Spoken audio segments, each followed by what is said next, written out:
America అధ్యక్షుడు Donald Trump ఉదయం లేస్తే ఒక నిర్ణయం తీసుకుంటున్నాడు, రాత్రి పడుకునేటప్పుడు ఒక నిర్ణయం. కొన్ని నిర్ణయాలైతే గంటల వ్యవధిలోనే యూటర్న్ తీసుకుంటున్నారు. కొన్ని నిర్ణయాలైతే ఉరుములు లేని పిడుగులాగా డైరెక్ట్‌గా కొన్ని నిర్ణయాలు ప్రకటించేస్తూ ఉన్నారు. ఆయన నోరు ఒకటి మాట్లాడుతుంది, నొసట మరొకటి ఎక్కిరిస్తుంది, సూపులు మరోవైపు ఉంటున్నాయి. ఎవరికీ ఏం అర్థం కావట్లే ప్రపంచ దేశాలకి ఆయన వ్యవహార శైలి, ఆయన చేష్టలు సీరియస్‌లీ. ఇప్పుడు ఇరాన్‌తో వ్యవహారం చూసుకోండి. వాళ్ళ ఏమంటారు ఫారిన్ సెక్రటరీ కూడా ఏం చెప్పారు, ఎయిర్ స్ట్రైక్ చేస్తాము అన్నారు. నిన్ననే చెప్పారు. వాళ్ళ అఫీషియల్ ట్విట్టర్ హ్యాండిల్ కూడా అదే పోస్ట్ చేసింది. ఇరాన్ మీద ఎయిర్ స్ట్రైక్ చేస్తాము అని చెప్పారు. మళ్ళీ అది గంటల వ్యవధిలోనే స్వయాన అమెరికా అధ్యక్షుడు ఏమన్నారు, లేదు ఇరాన్తో చర్చలు జరుగుతూ ఉన్నాయి, చర్చలకు వాళ్ళు వస్తూ ఉన్నారు, త్వరలో ఆ చర్చల పరిణామ క్రమాన్ని వివరిస్తాము, మా వార్నింగ్లకు భయపడి వాళ్ళు దారికి వచ్చారు అన్నారు. తర్వాత ఇరాన్ ఏమనింది, ఇరాన్ ప్రయోజనాల కోణంలో ఉంటేనే చర్చలకు వెళ్తాం, మేము ఏ దేశంతో అయినా చర్చలకైతే డోర్స్ ఓపెన్ చేసే పెట్టింటాం, ఏకపక్ష చర్చలు జరిపే ప్రసక్తే లేదు అని చెప్పి ఇరాన్ ప్రకటించింది. ఇంతవరకైనా మళ్ళీ ఒక్కసారిగా ఉన్న పలంగా ఉరుములు లేని మెరుపుల్లాగా వచ్చి అమెరికా అధ్యక్షుడు ఇంకొక ప్రకటన చేశారు.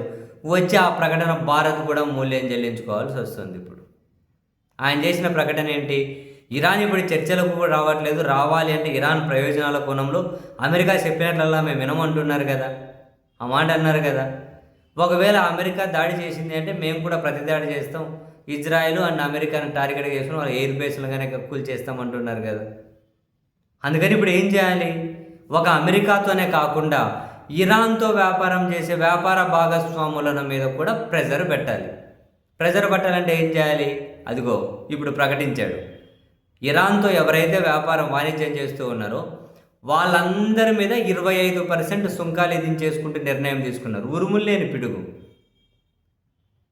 ఇరాన్తో ఎవరెవరైతే వ్యాపార వాణిజ్యాన్ని నేర్పుతూ ఉన్నారో వాళ్ళందరి మీద 25% సుంకాలట. ఇందులో మార్పే లేదు అని ముందే ఆయనే ప్రకటిస్తున్నాడు. మళ్ళీ క్షణానికి నిర్ణయం తీసుకుంటాడు కదా, అందుకని ముందే ఇందులో మార్పు లేదు, 25% సుంకాలు విధించేస్తున్నాం, తక్షణం అది అమల్లోకి వస్తుందట, రోజు టైం కూడా లేదట, తక్షణం ఇప్పటి నుంచి అమల్లోకి వచ్చేస్తుంది అని ప్రకటించాడు. ఇరాన్తో ప్రధానంగా ఎవరెవరు వ్యాపారాలు చేస్తూ ఉన్నారు, చైనా చేస్తుంది, యుఏఈ చేస్తుంది, టర్కీ చేస్తుంది, ఇరాక్ చేస్తుంది, రష్యా చేస్తుంది, ఇండియా చేస్తుంది. ప్రధానంగా మన మీద కూడా మూల్యం ఒక 2025నే ఒక యూనిట్గా తీసుకుంటే ఇరాన్ చేసినటువంటి మొత్తం ఎగుమతుల్లో 7-8% భారతదేశానికే ఉన్నాయి. ఇరాన్ ఎగుమతుల్లో 7-8% భారతదేశానికి వచ్చాయి. దాదాపు $5 బిలియన్ పైగా భారత్కి ఇరాన్ ఎగుమతి చేసింది. ఇప్పుడు 25% సుంకమాట, సరిపోయింది. ఇరాన్తో వ్యాపారాన్ని వాణిజ్యం చేసే అందరితోటి.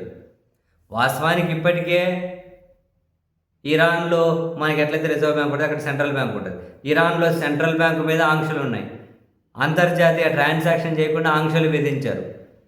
అక్కడ మిలిటరీకో లేకుంటే అక్కడ డ్రోన్లకు అక్కడ టెక్నాలజీకి ఏదైనా కంపెనీస్ సర్వీసులు చేస్తాయి కదా, ఆ కంపెనీల మీద ఆంక్షలు విధించారు. అక్కడ తినే తిండి మీద ఆంక్షలు విధించారు. పోర్టుల మీద ఆంక్షలు విధించారు. క్రూడ్ ఆయిల్ ఎగుమతి మీద ఆంక్షలు విధించారు. పోర్టుల మీద ఆంక్షలు విధించారు.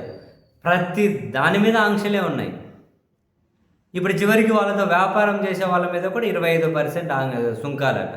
తక్షణం అమల్లో పోతే దీని మీద మార్పు లేదు అని పోయి ప్రకటన చేసి ఇంకా పోయి నిద్రపోయేటట్టున్నారు. ఆయన ప్రకటించేశారు, అఫీషియల్.